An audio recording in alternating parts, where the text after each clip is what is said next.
terjadinya kebakaran hutan di Palangkaraya yang mengakibatkan polusi udara. Yang kedua, mengapa asap pembakaran hutan dapat mengakibatkan kematian prematur.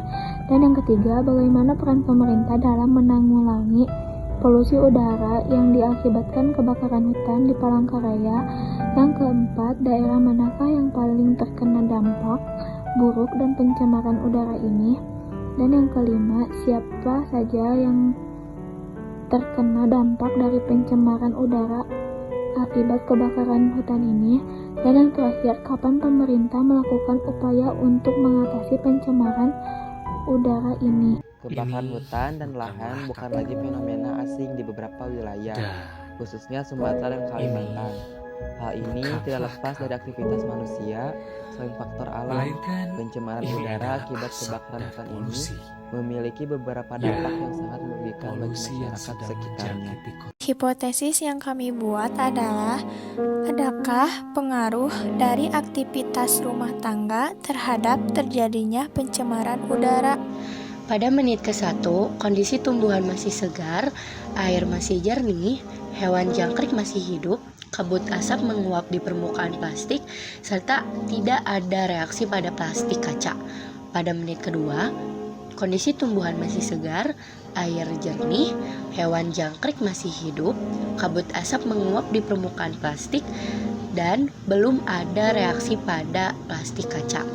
Pada menit ke-8, kondisi tumbuhan mulai kering, kondisi air terdapat abu asap, hewan jangkrik hampir mati, kabut asap semakin menghilang, serta lapisan plastik kaca mulai menipis.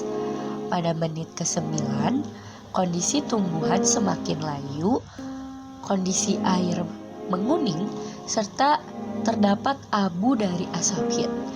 Hewan jangkrik hampir mati, kabut asap semakin menghilang, dan lapisan plastik kaca sedikit menipis.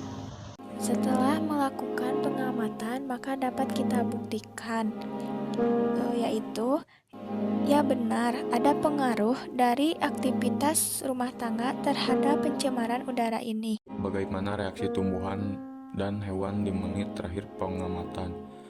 Reaksi tumbuhan pada menit terakhir pengamatan yaitu daunnya menjadi agak kering serta muncul bercak-bercak kuning.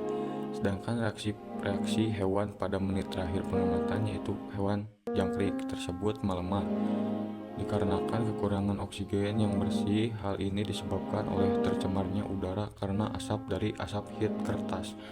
2. Bagaimana kondisi air dalam wadah dan plastik kaca di menit terakhir pengamatan?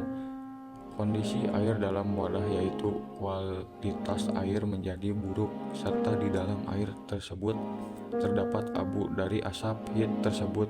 Sedangkan kondisi plastik kaca yaitu tidak ada perubahan yang terjadi pada menit terakhir pengamatan. 3. Sebutkan zat-zat berbahaya yang terkandung dalam polusi udara sehingga menyebabkan dampak negatif bagi makhluk hidup. 1. Logam berat. 2. Karbon monoksida. 3. Nitrogen oksida. 4. Ozon. 5. Senyawa organik volatil. 6. Sulfur dioksida. 4. Apa penyebab lapisan ozon menipis? 1. Penggunaan CFC. 2. Polusi kendaraan. 3. Polusi pabrik. 4. Penggundulan hutan. 5. Bagaimana dampak polusi udara terhadap manusia? Dampak polusi udara terhadap manusia yaitu memicu terjadinya gangguan pernapasan seperti asma, ispa, dan kanker paru-paru. Selain itu, pencemaran udara juga bisa berakhir pada berkurangnya kadar oksigen. Pencemaran udara yang disebabkan dari kebakaran hutan dapat menimbulkan beberapa dampak yang sangat merugikan bagi masyarakat dan makhluk hidup lainnya.